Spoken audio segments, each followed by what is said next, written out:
Pues vamos a continuar, hermanos, estudiando lo que ya varias semanas atrás empezamos. Estamos estudiando a través de los escritos de Salomón y hoy vamos a pasar, digamos, a una otra etapa. Vamos a ver ahora en el libro de Eclesiastés, que también es uno de los escritos importantes de Salomón. Y ahorita vamos a dar entonces una introducción o un panorama general de lo que es el libro para que podamos tener ese contexto y poder entenderlo mejor. Es importante porque si no tiene uno ese contexto, pudiera mal entender este libro, mal entender la enseñanza que tiene, que es muy importante. Por eso es que queremos hacer esta introducción. Entonces, bueno, pues saludamos a todos los que nos estén siguiendo por internet. Y pues vamos entonces a empezar con esta introducción. Quisiera hacer una oración y entonces empezamos. Si me acompañan. Padre bendito, te damos gracias, Señor, porque nos das la oportunidad nuevamente de encontrarnos con tu palabra, Señor. Te rogamos que tu Espíritu nos enseñe, nos instruya, que nuestro corazón esté dispuesto para entender, para aprender, y Padre, que sea de edificación para la iglesia y para cada uno de nosotros en particular. Rogamos, Señor, y agradecemos en nombre de Jesucristo. Amén. Bien, por ahí traía unas diapositivas, si me hace favor de ponerlas para que vayamos siguiendo ahí el contexto, que es muy sencillo, el bosquejo. Vamos a empezar hablando de este libro, primeramente por el nombre de Eclesiastés. Por ahí va a aparecer ahorita.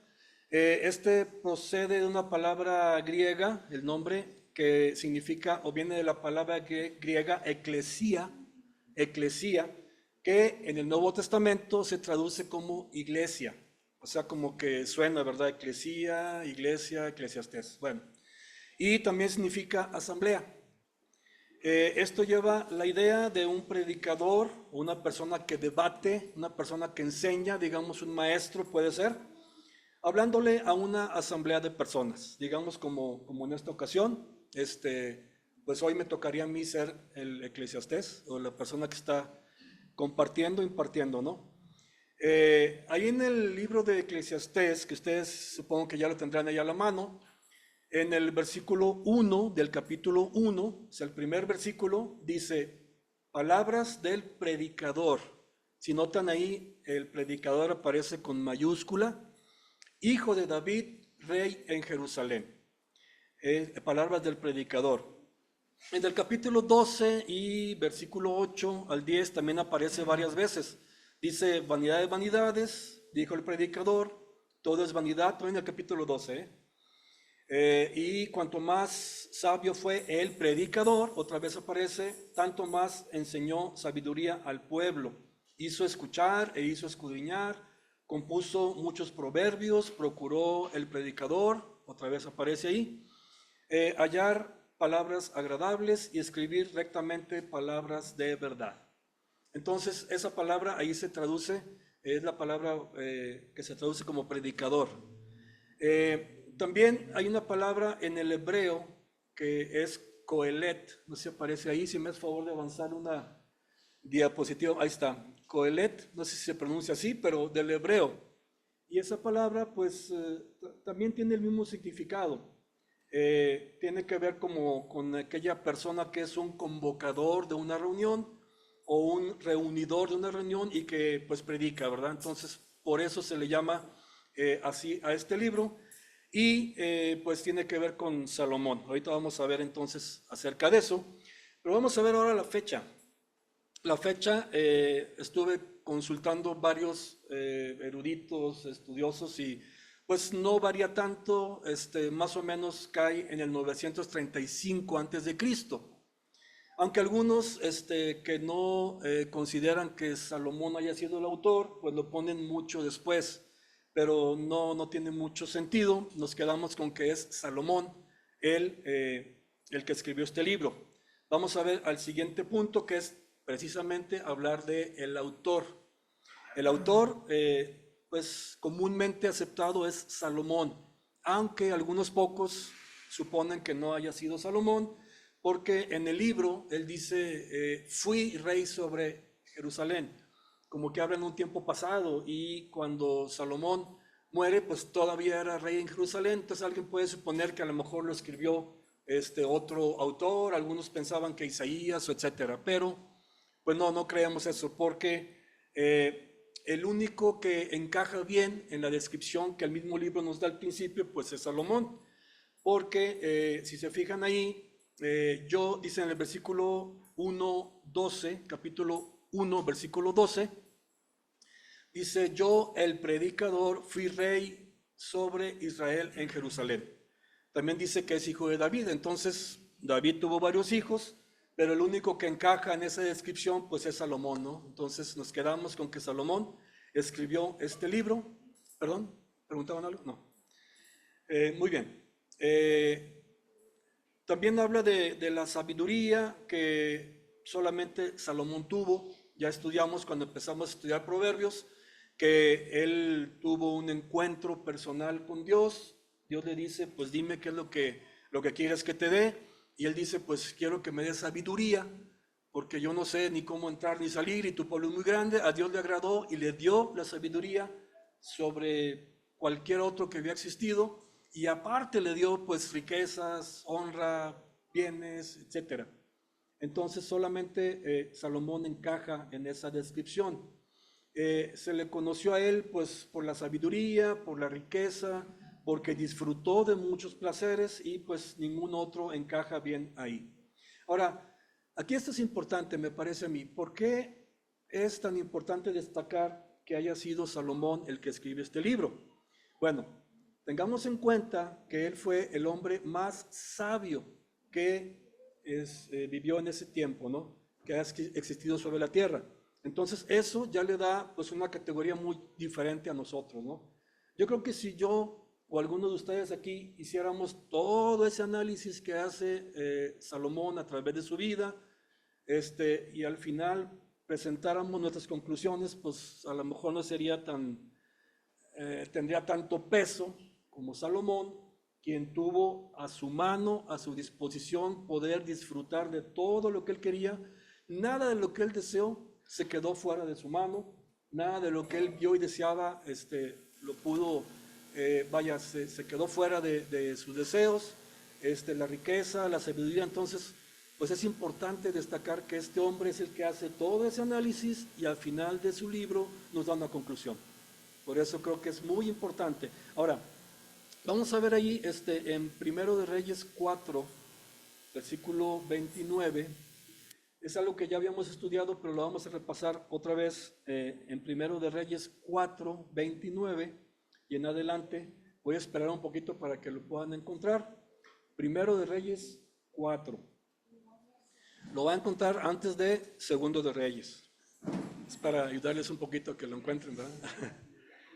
Ok, Primero de Reyes 4 dice 29. Y dio Dios a Salomón sabiduría y prudencia muy grandes, y anchura de corazón como la arena que está a la orilla del mar.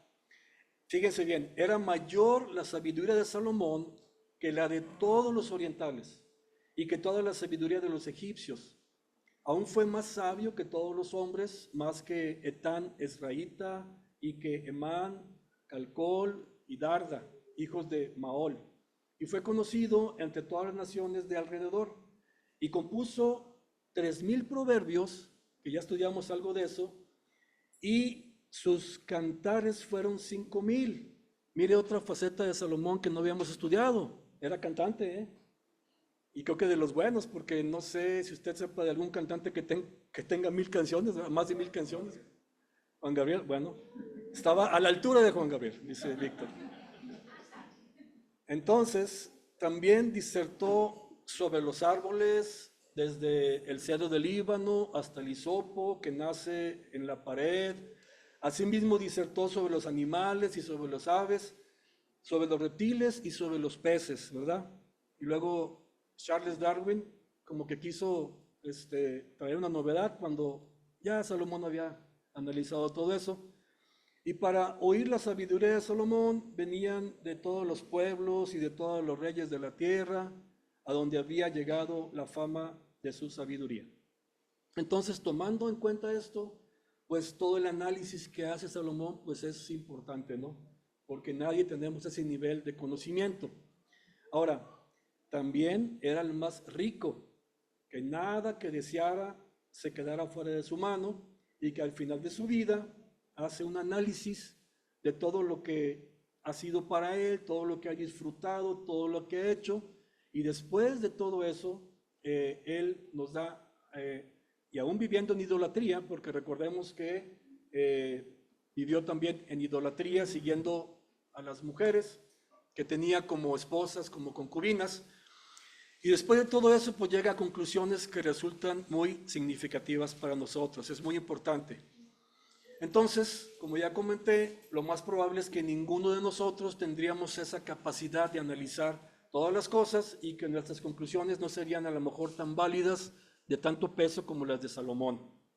Ok, vamos al siguiente punto. Hablando del tema general de este libro, podríamos decir que es como hacer una búsqueda general de lo que realmente es valioso, de lo que realmente importa y pesa en esta vida. Por eso Salomón hace todo ese análisis. Al parecer todo esto lo escribe Salomón ya al final de su vida, cuando ya era viejo, cuando ya había vivido bastante. Algunos comentaristas y analistas dicen que posiblemente ya se encontraba arrepentido también de todo lo que había sido su vida, que había sido de idolatría, etc. Y él escribe todas estas reflexiones. Parece que él buscaba la satisfacción, como si él estuviera haciendo un experimento científico, ¿no? Donde está anotando cada cosa. Y a través de todo ese proceso, él descubre que una vida sin Dios es una búsqueda muy larga, una búsqueda que tiene poca diversión realmente, que no tiene mucho significado y poca satisfacción. Es cierto que hay cosas que nos pueden dar satisfacción en esta vida, pero quizás sea algo temporal, algo efímero, y no de tanto peso y trascendencia como él estaba buscando. La verdadera felicidad no radica en nuestro poder para acumular o alcanzar cosas en esta vida, porque siempre nos vamos a quedar con ganas de más, como que no hemos alcanzado lo que quisiéramos. Y siempre hay circunstancias que están fuera de nuestro control y que nos pueden llevar a perder inclusive aquello que ya habíamos pensado que ganamos. Entonces, pues es triste, pero es parte de la vida. La gente sigue buscando, seguimos todos buscando, queriendo encontrar eso que le dé sentido a nuestra vida. Y aún así, mientras más tratamos de obtener, más nos damos cuenta de que poco es realmente lo que alcanzamos y lo que tenemos. Ningún placer, ninguna felicidad nos llena completamente, porque el ser humano tiene un vacío en su ser que no se puede llenar fácilmente. Y buscamos llenarlo de una manera, buscamos de otra, pero al final de cuentas no logramos satisfacer ese vacío que hay en nuestro corazón. Y por eso este libro nos lleva a una conclusión que vamos a ver un poquito más adelante. Entonces, por ejemplo, ahí en Eclesiastés capítulo 1 y versículo 8, fíjense lo que dice Salomón. 1:8 dice: todas las cosas son fatigosas, más de lo que el hombre puede expresar. Nunca se sacia el ojo de ver, ni el oído de oír. ¿Qué quiere decir esto? Que podemos anhelar cierta cosa, ¿no? Y por fin la alcanzamos, y cuando ya lo tenemos, sentimos que queremos otra cosa más allá, ¿verdad? Imaginemos, no sé, un ejemplo. Hay un vehículo nuevo, un auto que lo han anunciado mucho y que, yo quiero ese vehículo, está padrísimo y muy cómodo, muy seguro y lo que tú quieras, ¿no? Por fin, puedes llegar a la agencia y compras tu vehículo nuevo. Y para empezar, según dicen los expertos, desde que sales de ahí, ya pisó la calle, ya se devaluó un 20%, no sé cuánto dicen, ¿verdad? Y ya eso ya es aflicción de espíritu, ¿no? China, apenas acabo de sacar mi carro, ya vale un 20% menos, o no sé. Y vas manejando en la calle y después ves otro igual el tuyo, pero era de otro color. China, estaba más bonito que el que yo compré. Y así, ¿no? Entonces el ojo no se sacia de ver, ¿no? El oído no se sacia de oír, nunca estamos contentos, no sé, las chicas que tienen su cabello rizadito se lo quieren hacer liso, ¿verdad? Las que tienen el cabello liso se lo quieren hacer chinito y así estamos, nunca estamos contentos con lo que tenemos. ¿Por qué? Porque el ojo ve otra cosa y también quiere eso. Entonces es parte, tristemente, de la naturaleza humana, que no nos saciamos. Hay una necesidad, hay un vacío que queremos llenar y no lo encontramos completamente en este mundo. Entonces, demostrar la vanidad de todas las ocupaciones humanas cuando hacemos de ellas la principal finalidad. Ese es uno de los temas de este libro. Demostrar que todo lo que hacemos debajo del sol, a final de cuentas, no nos satisface completamente. Eso es en contraste con una verdadera bendición de la sabiduría divina. Si nos enfocamos en lo que Dios nos dice, en lo que Dios nos ofrece, entonces cambia mucho la situación y el significado para nuestras vidas. Eclesiastés nos convence, o por lo menos trata de convencernos, de la vanidad que hay en este mundo, o que es este mundo, y que no puede hacernos completamente felices, la maldad que hay en el pecado, la tendencia a hacernos infelices por el mismo pecado que hay en este mundo, que hay en nosotros. Nos muestra que ningún bien creado nos puede satisfacer completamente nuestro ser, y que la felicidad la debemos encontrar solamente en Dios. Y esa verdad nos debe guiar nuestro corazón hacia Cristo bajo la enseñanza del Espíritu Santo. Ahora es importante entender que el contexto del libro, si lo leemos nada más así como por encimita, puede parecer muy pesimista, puede parecer como muy sombrío, muy negativo. Uno dice, pues entonces, ¿qué caso tiene vivir esta vida? ¿Qué caso tiene trabajar? ¿Qué caso tiene? Pues nada tiene sentido, ¿no? Pero recordemos que tenemos que contrastar y comparar con lo que el Nuevo Testamento nos revela, y entonces encontramos que tiene sentido, y mucho sentido. Ese es el tema, digamos, general de lo que es el libro. Ahora, vamos a pasar ahí a ver algunas palabras que son importantes para destacar en el libro, que nos van a ayudar a entender. Y ahí, pues creo que hay muchas, ¿no? Pero yo quisiera mencionar estas palabras. Si me haces favor de avanzar una diapositiva ahí, ¿quién está ahí abajo? Caleb, por favor. Ahí está.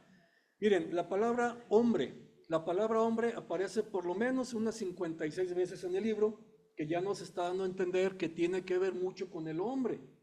Tiene que ver mucho con el hombre, con la actividad, con lo que el hombre piensa, ve, etcétera.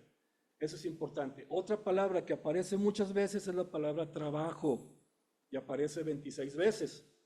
El trabajo también es algo que nos ocupa en nuestra vida todos los días, ¿no? ¿Cuánto tiempo usamos de nuestro día para el trabajo? Pues por lo menos una tercera parte de nuestro día lo ocupamos en el trabajo, ¿no? Creo yo, entonces es algo importante.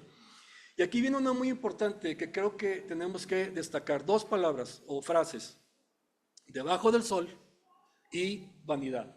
Creo que esas dos son muy, muy importantes para entender este libro. ¿Por qué debajo del sol, que aparece 28 veces? Porque desde la perspectiva de Salomón, él está analizando lo que sucede debajo del sol, la actividad del hombre, lo que significa esta vida y por qué y para qué, y todo eso es el análisis que hace, pero no perdamos de vista qué es lo que sucede debajo del sol. Eso es muy importante. Y otra palabra que aparece también, fíjese bien, 37 veces, es la palabra vanidad. Y qué bueno, Víctor, que en la lectura destacaste ese versículo en el Salmo 144, que dice precisamente esto que vamos a estudiar ahora, esa palabra vanidad. Y aquí, pues sí quise tomar un poquito de estudio para que nos quede bien claro, aunque ya lo hemos mencionado antes, esta palabra. El diccionario Strong, que es el que analiza palabras del hebreo y del griego, tiene la referencia H1891, que es la palabra Hebel o Jabel, algo así. Y se traduce en la Biblia como vaciedad o vanidad. Así es como se traduce. y figurativamente es algo transitorio. Note, esto es bien importante, es algo transitorio o insatisfactorio. Ese es el sentido que tiene esa palabra, vanidad. Transitorio, insatisfactorio. Y a menudo se usa como adverbio, aliento, ídolo, vanamente, vanidad, vano. Y eso ya me está diciendo bastante, ¿no? Con entender un poco más esa palabra. Pero vamos a ver ahora qué dice el diccionario de la lengua española. Dice así, que viene del latín vanus y significa falto de realidad, de sustancia o de entidad. Falto de realidad, de sustancia o de entidad. Y también significa hueco, vacío y falto de solidez. Entonces, que dijimos, 37 veces aparece esa palabra vanidad en este libro. Entonces, pues ya me está diciendo algo importante, ¿no? Acuérdense, falto de realidad, de sustancia, de entidad, hueco, vacío, falto de solidez. Ahora, yo estaba recordando en estos días que estaba estudiando esto de algunas reglas, no sé si sean reglas, tips o claves para entender y estudiar la Biblia, que hay muchas, ¿no? Pero recordaba una que nos habla acerca de la repetición.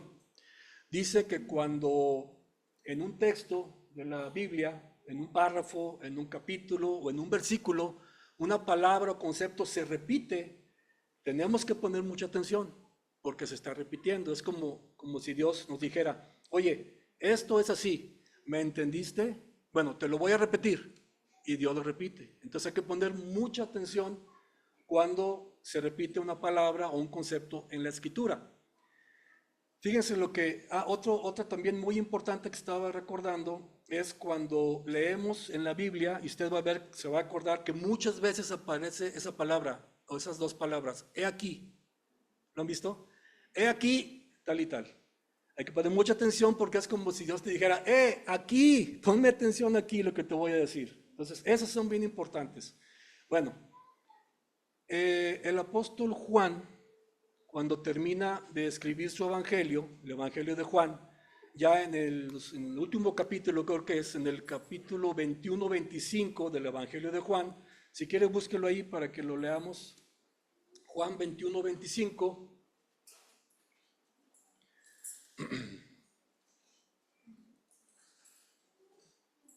Juan 21-25, ¿lo encontraron? Fíjense lo que dice aquí en Juan 21-25, es importante. Juan, el Evangelio de Juan. No primera ni segunda, no, el Evangelio de Juan. ¿Ya lo encontraron? Dice, es para que lo encuentren.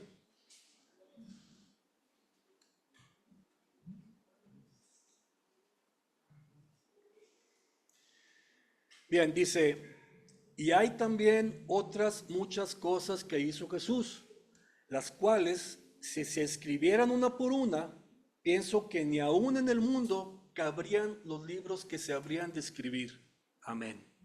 Eso escribe Juan cuando termina su evangelio. ¿Pero qué nos dice esto, hermanos?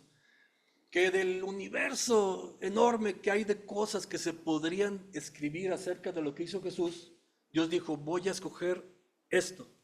Y esto es lo que quiero que quede escrito para que ustedes me conozcan. Entonces, hay muchas cosas que quedaron fuera y Dios dijo, esto es lo que quiero que quede.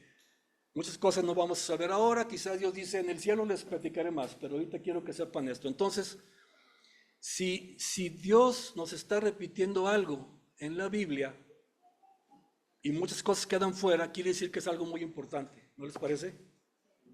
Simplemente entendiendo eso. Vamos a ver, por ejemplo, en la carta que escribe Pablo a los Filipenses, en el capítulo 3, Filipenses 3, dice Pablo lo siguiente, 3:1. Filipenses 3:1 les dice a los cristianos ahí de Filipos, por lo demás, hermanos, gozaos en el Señor. A mí no me es molesto el escribiros las mismas cosas. ¿Y para vosotros es qué? Seguro. Entonces, cuando Dios escribe algo o nos deja algo dos veces o más en su palabra es muy importante. Hay que tomar atención en eso. Entonces, me llama mucho la atención que en el versículo 2 del capítulo 1 de Eclesiastés, búsquenlo ahí por favor, Eclesiastés 1:2. ¿Mande? ¿Lo sabe de memoria? A ver.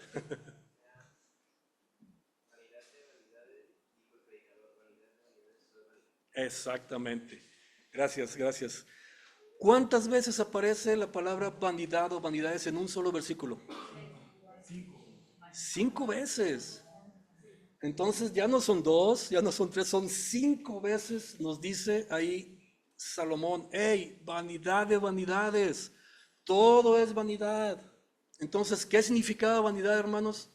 Vacío, hueco, sin fundamento. Entonces, ese es el sentido de todo este libro. Nos está diciendo Salomón, oye, todo lo que hay en este mundo es vano, es efímero, es fugaz, no tiene fundamento. Yo ya lo analicé, ya lo revisé. Entonces, ahí desde el versículo 2 del capítulo 1, ya Salomón se está adelantando, nos da el sentido completo del libro, nos da la introducción y prácticamente nos está dando también la conclusión del libro. ¿Me explico, hermanos? Vanidad de vanidades, hay que entender esa palabra. Y otras que aparecen también ahí, bueno, sabiduría aparece 53 veces, la palabra mal también aparece creo que 31 veces. Son palabras importantes que cuando estemos leyendo, pues nos van a dar mucho contexto de la escritura. Hasta ahí, ¿vamos bien? Muy bien. Vamos a ver, eso fue, digamos que un tema general de lo que es el libro, de lo que es la carta, pero también algunos temas particulares. Y en las semanas pasadas estábamos analizando qué temas podríamos estudiar domingo a domingo de los hermanos que participamos en compartir. Y bueno, proponíamos algunos y yo quisiera mencionar algunos de ellos, no son todos, puede haber más temas particulares que se pueden analizar en este libro, pero voy a mencionar algunos que posiblemente en los próximos domingos se estén compartiendo aquí de manera más puntual, ¿ok? Pero fíjense, uno de ellos podría ser, si me das favor de poner la otra diapositiva, la vanidad de esta vida, que es lo que veníamos ya diciendo, ¿no? La vanidad que resulta esta vida para nosotros como cristianos. Dice en el versículo 2, vanidad de vanidades, todo es vanidad, ya hablamos de eso. Entonces, todo lo humano, el placer, el trabajo, las riquezas, la sabiduría terrenal inclusive, es pasajero. Todo eso se va a ir tarde que temprano. Nos enseña que sin Dios, la vida carece de propósito duradero. Carece de propósito duradero. Nos da anticipadamente el tema y el resumen y la conclusión del libro. Ahora, como les comentaba, eso tiene que ser contrastado con lo que aprendemos en el Nuevo Testamento, que nos da mucha más luz acerca del contexto general de la Biblia. Y entonces los cristianos debemos recordar que la satisfacción real no está en la fama, en las riquezas, en los logros que podamos alcanzar debajo del sol. Acuérdense el contexto, debajo del sol, sino en Cristo mismo como centro de nuestra vida. O sea, cuando a todo lo que hay abajo del sol, la actividad humana y todo eso está para nosotros como cristianos conectado con Cristo Jesús, entonces tiene sentido la vida, tiene sentido lo que hacemos, tiene sentido el futuro también. Eso es muy importante y lo vamos a ver a través de las próximas semanas. Sí. Perdón, si has contado, pero es muy interesante ahora que cumplí años. Mucha gente me mandó felicitar por la vuelta al sol. Ya no te felicitan por tu cumpleaños, te felicitan por la vuelta al sol. Y es interesante porque ya te hablan más bien de los siglos, de seguir aquí, ¿no? Exactamente. Pero eso es la moda, ya no te felicitan por cumpleaños, te felicitan por la vuelta al sol. Por la vuelta al sol, ok. Es algo debajo del sol. Sí, y fíjate qué bueno que lo comentes porque ahorita precisamente vamos al siguiente tema en particular, que es la vanidad de los tiempos. Ahorita vamos a comer, gracias Julio por eso y felicidades por tu vuelta al sol. ¿Cuántas vueltas llevas? Tu vuelta debajo del sol, porque estamos debajo del sol todavía. Bueno, fíjense, otro tema particular que luego vamos a estudiar es la vanidad de los tiempos. El capítulo 3 de este libro habla mucho acerca de eso y nos da, dice, todo tiene su tiempo y nos muestra de manera muy marcada los ciclos y contrastes que hay en nuestra vida. Fíjese, dice ese capítulo que hay tiempo, por ejemplo, para nacer y hay tiempo para morir. Hay tiempo para llorar, hay tiempo para reír, hay tiempo para plantar, hay tiempo para cosechar. Y así una lista de contrastes que escribe ahí Salomón, que él analiza y que él ve a lo largo de su vida y nos lo pone ahí.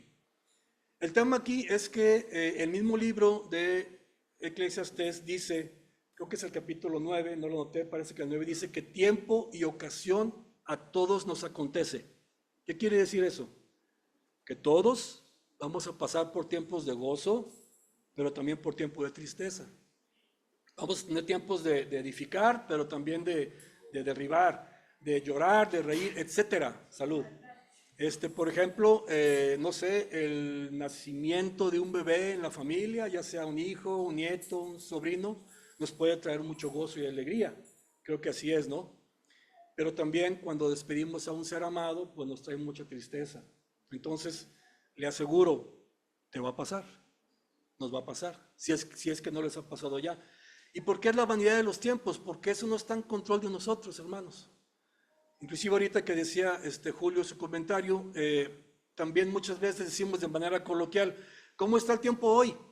Refiriéndonos al clima, ¿no? Ah, pues está lluvioso, va a estar soleado, va a estar X o Y. Tampoco podemos controlar eso. Está únicamente en control de Dios, de la mano de Dios. Entonces, para nosotros es vanidad el querernos programar para los tiempos porque no están bajo nuestro control. Por eso decimos, oye, tal, si Dios quiere, si Dios lo permite, porque yo no sé si mañana voy a estar aquí o no, o si mañana voy a poder hacer tal o cual cosa. Eso también es vanidad para nosotros debajo del sol, porque solamente Dios tiene control. Entonces, no podemos controlar eso y la iglesia debe entonces confiar en que Cristo controla la historia y nuestros tiempos. Debemos esperar y actuar en ese plan que Dios tiene, que son los tiempos oportunos para cada uno de nosotros.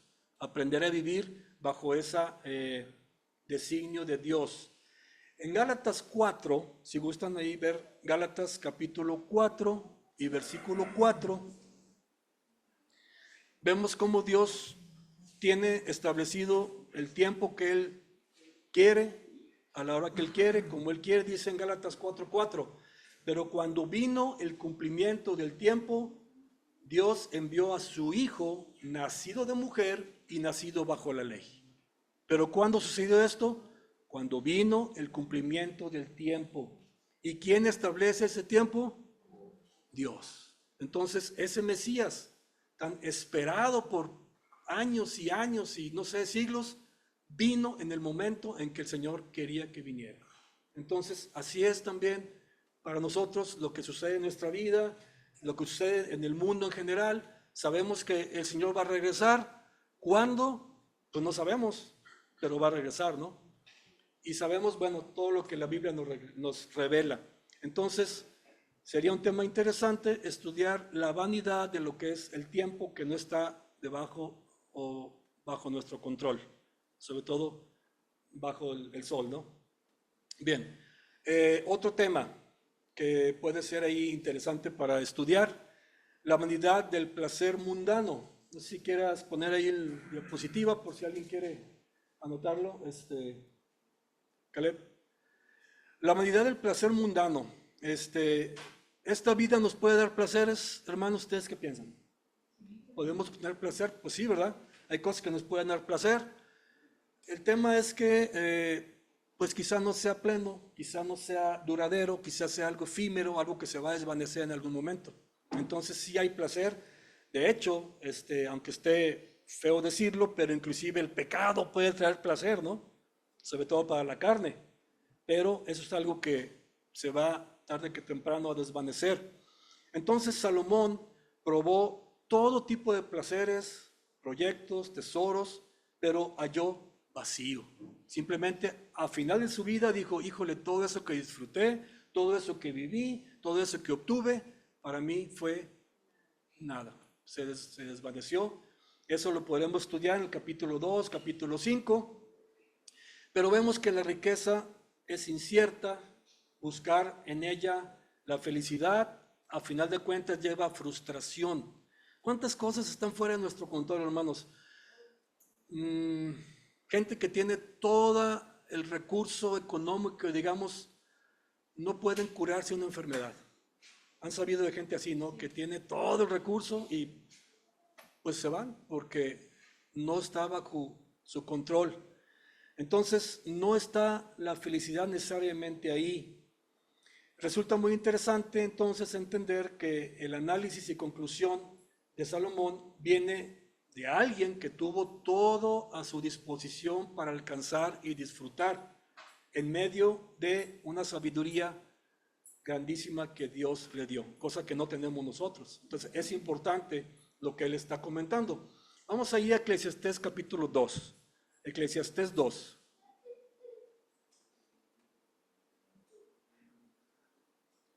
El versículo 1, 2:1 de Eclesiastés. ¿Lo encontraron? Leo, dice así, Eclesiastés 2:1.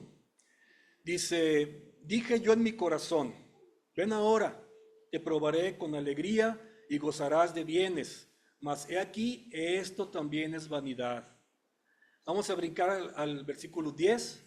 Dice, no negué a mis ojos ninguna cosa que desearan. Fíjense, todo lo que quiso ver Salomón lo vio.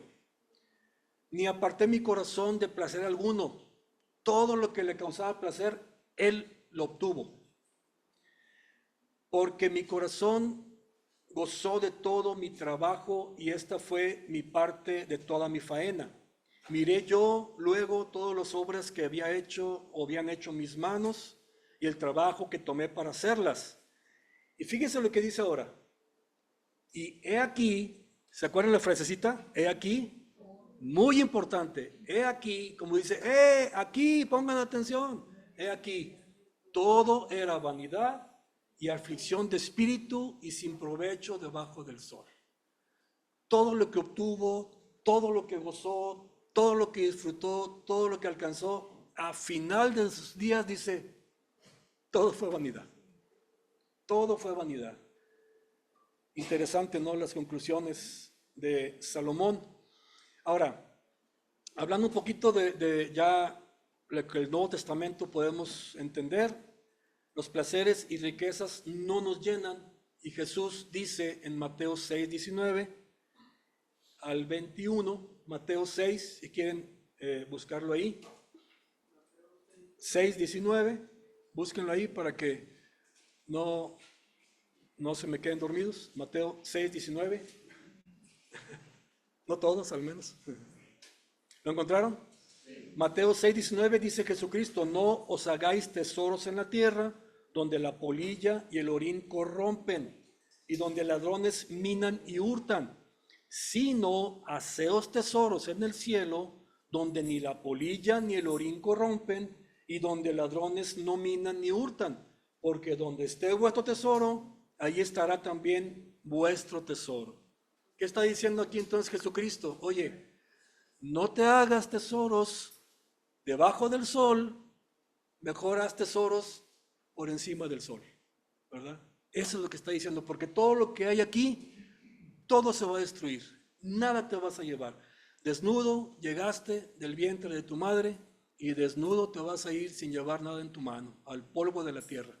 Eso es lo que nos está diciendo Salomón, concluyendo con su mensaje. Ahorita vamos a ver más adelante. Entonces los creyentes debemos vivir con generosidad y enfocados en lo eterno y no en la prosperidad que podamos obtener en la tierra. Ahora, acuérdense, hay que balancear, ¿verdad? No quiere decir que, pues entonces ya ni voy a trabajar, ni voy a hacer nada. No estamos diciendo eso.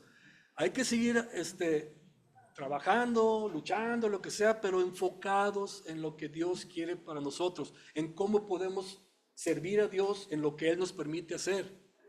¿Me explico? No, porque esto puede ser a lo mejor muy desanimante para los jóvenes, ¿no? Pues, ya para qué estudio, ¿verdad? Ya para qué voy a trabajar, para qué me caso y para qué formo una familia. O sea, no vayamos a ese extremo. Por eso tenemos que balancear con el Nuevo Testamento. Otro tema puntual que pudiéramos analizar aquí, la vanidad de la muerte. La muerte está en nuestras manos poder controlar. ¿Estamos de acuerdo? Entonces, eso también es una vanidad. Todos, sabios, necios, ricos, pobres, hombres, mujeres, blancos, negros, todos vamos a tener que experimentar en algún momento la muerte o por lo menos una transformación. Si el Señor viene primero y no pasamos por la muerte, pues sí seremos transformados. Entonces, todos vamos a terminar, digamos, en una misma condición. Debemos enfocar nuestra vida en lo espiritual y eterno porque de este mundo no vamos a sacar nada. Jesús dice en Juan 11:25, yo soy la resurrección y la vida, el que cree en mí, aunque esté muerto, ¿qué? Vivirá.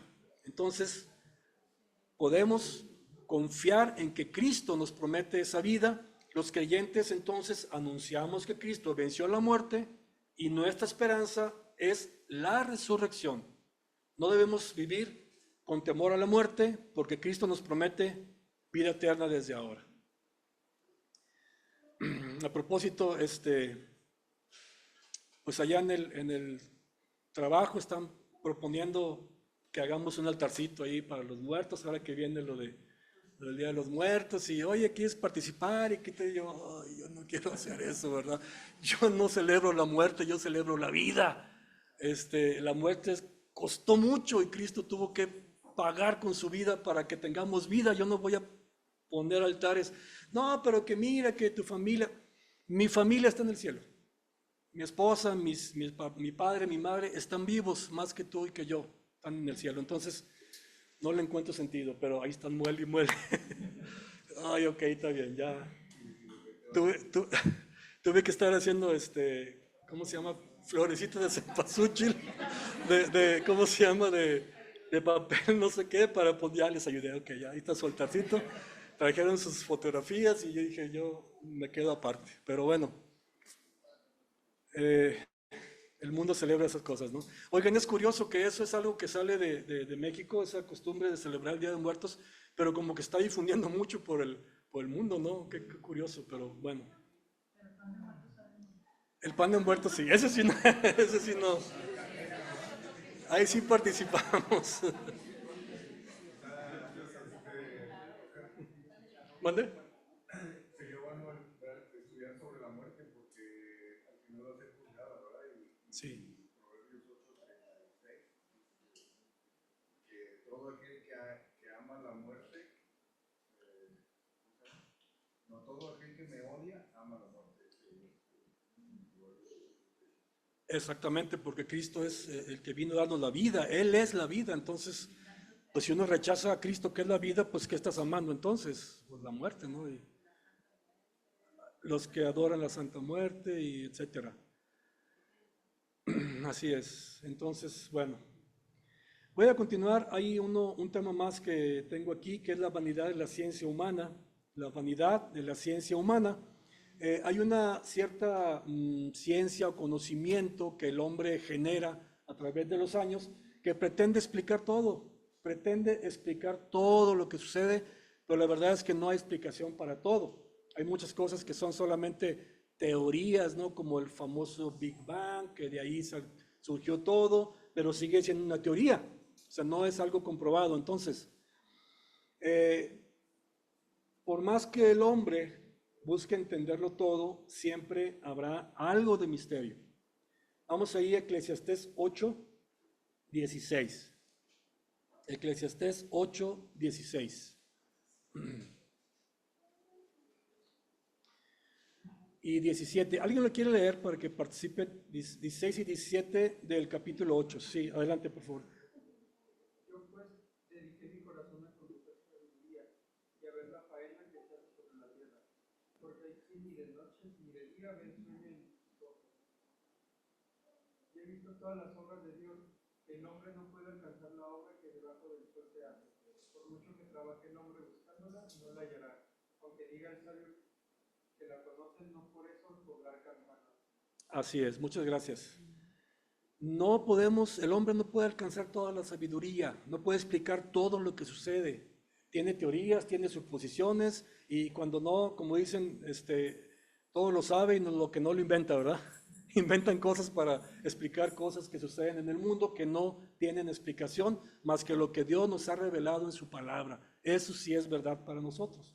Entonces, el verdadero conocimiento viene de reconocer nuestra limitación delante de Dios. No confundir sabiduría humana con la que viene de lo alto, que es muy diferente. Y aún con ello, habrá cosas que solo estarán reservadas para Dios el Padre.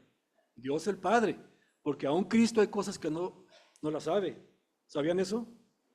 Porque, por ejemplo, cuando le preguntaban a Cristo, ¿cuándo vas a regresar? Dijo, pues solamente mi Padre que está en los cielos, lo sabe. Entonces, hay cosas que están reservadas, que Dios nos revelará cuando estemos en el cielo. Entonces, es falso que la ciencia humana puede explicar todo y que todo es de realidad. Eso es falso y no lo podemos alcanzar al 100%. Primera de los Corintios 1:24. Vamos a ver ahí un par de versículos. Primera de los Corintios 1.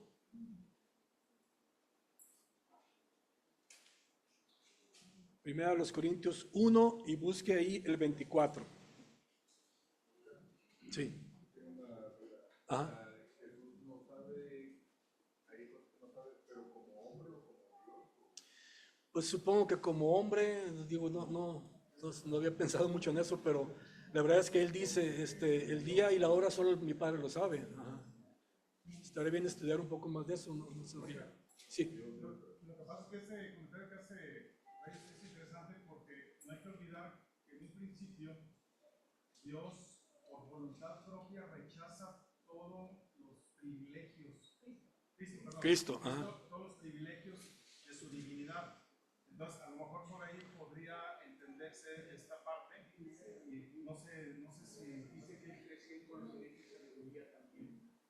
Fue creciendo, así es. Lo aplica a la humanidad de él como hombre. Sí, podría ser porque si no como que chocaría con el sentido de lo que es la Trinidad, que son uno, pero a lo mejor en su condición de hombre dijo, pues en este momento no sé el día y la hora, a lo mejor lo van a decidir estando allá los tres juntos, Padre, Hijo y Espíritu Santo, no sé. Pero bueno, es interesante que Él lo dice. Yo no sé el día ni la hora, solamente mi Padre, ¿verdad? Entonces, si Cristo reconoce que hay cosas que en ese momento no podía decir, pues, ¿cuánto más nosotros, verdad? Que no tenemos todo ese conocimiento. Entonces, es falso que el hombre puede conocer todo lo que hay. Tenemos 1 Corintios 1:24, ¿lo encontraron? Sí. Dice, mas para los llamados, así judíos como griegos, Cristo, poder de Dios y sabiduría de Dios. Entonces, ¿dónde está la sabiduría para nosotros como cristianos? Cristo es la sabiduría. Lo que Él nos quiera revelar, lo que Él nos quiera mostrar, nos lo va a mostrar. Ahora, brinquemos ahí al versículo 30, ahí mismo dice, mas por Él vosotros en Cristo Jesús, el cual nos ha sido hecho por Dios sabiduría, justificación, santificación y redención. Pues ahí abarca todo, ¿no? Cristo es todo para nosotros, empezando por sabiduría. Ahí está la sabiduría para nosotros. Y pues la sabiduría está aquí, porque Cristo es la palabra hecha, o la palabra hecha carne viene a ser Cristo, ¿no? Algo así.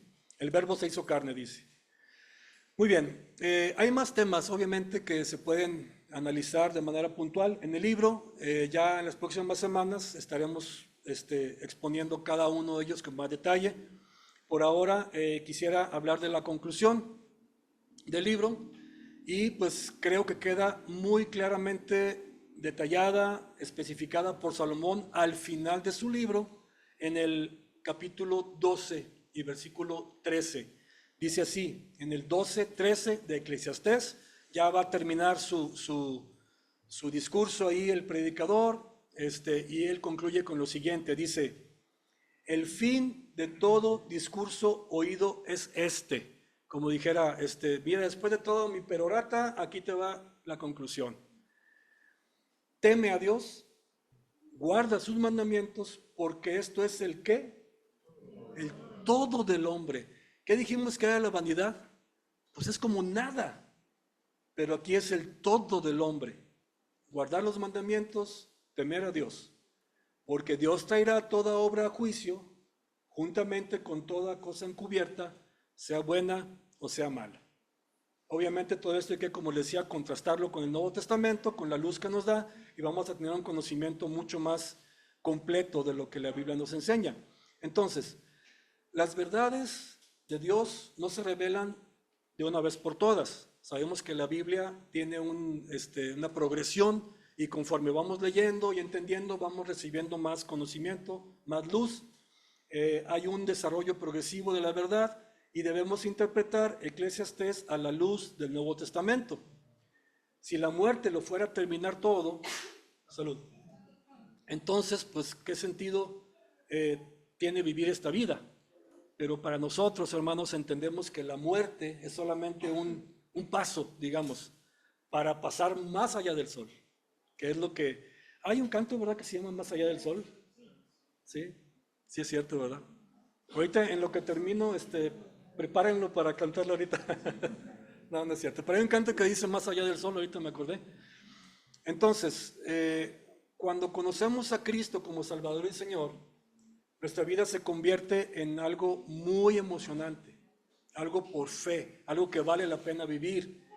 Y todo el trabajo que hacemos debajo del sol no va a ser en vano si está enfocado en el Señor y en lo que el Señor nos revela, lo que Él nos pide, por ejemplo, ¿no? Miren, vamos a 1 Corintios 15. 1 Corintios 15. El versículo 55, ya casi al final del capítulo 15. 1 Corintios 15, 55. Hablando de la muerte, hablando de trascender más allá del sol. 1 Corintios 15, 55, ¿lo encontraron? Leo, dice, ¿dónde está, oh muerte, tu aguijón? ¿Dónde, oh sepulcro, tu victoria? Ya que el aguijón de la muerte es el pecado, y el poder del pecado la ley, mas gracias sean dadas a Dios, que nos da la victoria por medio de nuestro Señor Jesucristo. Así que, hermanos míos amados, estad firmes y constantes, creciendo en la obra del Señor siempre, sabiendo que vuestro trabajo en el Señor no es en vano. Eso sí va a trascender y va a pasar más allá del sol. El trabajo que hagamos en el Señor, no el trabajo que haga para mí, para disfrutar, para yo tener y obtener. No, lo que hagamos en el Señor.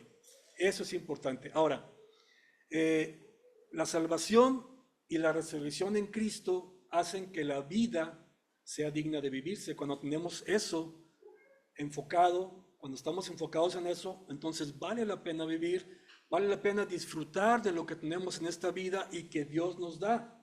Eso sí vale la pena. Vamos ahora a 1 de Juan 2:17. Ahora sí es 1 de Juan 2:17. De las cartas de Juan, casi al final ahí de su Biblia. En 2:17 dice, y el mundo pasa y sus deseos. O sea, ya sabemos que el mundo va a pasar y también los deseos que nos generan. Pero el que hace la voluntad de Dios, ¿qué dice, hermanos? Permanece para siempre. El mundo va a pasar, pero podemos permanecer nosotros.